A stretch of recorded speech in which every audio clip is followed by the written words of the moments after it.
আন্তর্জাতিক অপরাধ ট্রাইব্যুনালের প্রসিকিউশনের পক্ষ থেকে আমরা এই তদন্ত প্রতিবেদনকে স্বাগত জানাই এবং বাংলাদেশে জুলাই অগস্ট গণ অভ্যুত্থানে যে মানবতা বিরোধী অপরাধ সংঘটিত হয়েছে এর একটি স্বচ্ছ বিচার আমরা জাতিকে দেখাবো।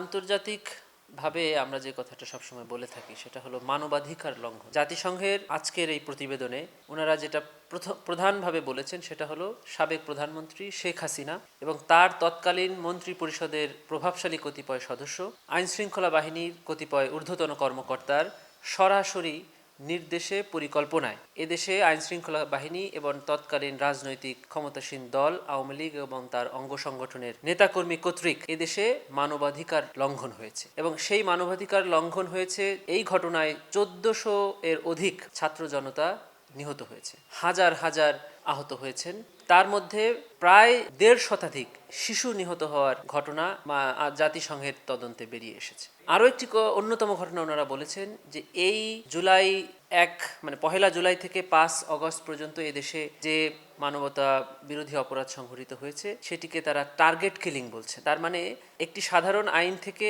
এই একটি ঘটনা মানবতা বিরোধী অপরাধে পরিণত হওয়ার জন্য দুটি জিনিস প্রয়োজন। একটি হলো সিস্টেম্যাটিক ক্রাইম, আর একটি হলো ওয়াইড স্প্রেডলি এটা হতে হয়। সিস্টেমেটিক ক্রাইমটাই হলো টার্গেট কিলিং। কোনো একটি স্পেসিফিক জনগোষ্ঠীকে টার্গেট করে যদি কোনো রাষ্ট্র সরকার বা কোনো একটি দল কিলিং চালায় সেটিকেই আমরা টার্গেট কিলিং বলি।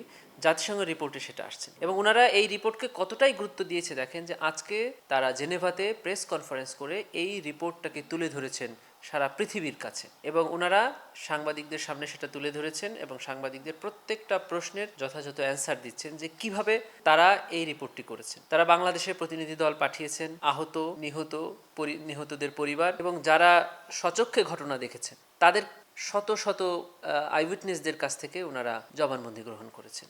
এই সকল ঘটনার ভিত্তিতেই ওনারা এই প্রতিবেদন দিয়েছেন।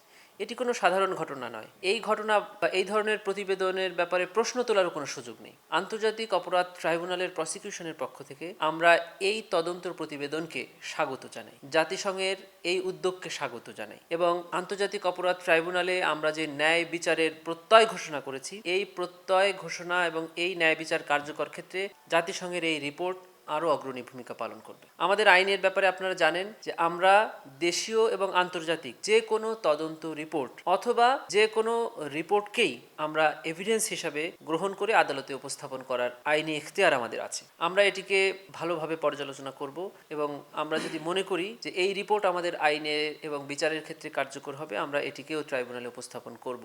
আমরা প্রথম থেকেই বলছি যে আন্তর্জাতিক অপরাধ ট্রাইব্যুনাল বাংলাদেশে 1973 সালের যে আইন দ্বারা প্রতিষ্ঠিত, এই আইন এবং তার অধীনে প্রতিষ্ঠিত যে বিধি, এই বিধি আমাদের এই ট্রাইব্যুনালে একটি ন্যায় বিচার প্রতিষ্ঠার জন্য যথেষ্ট।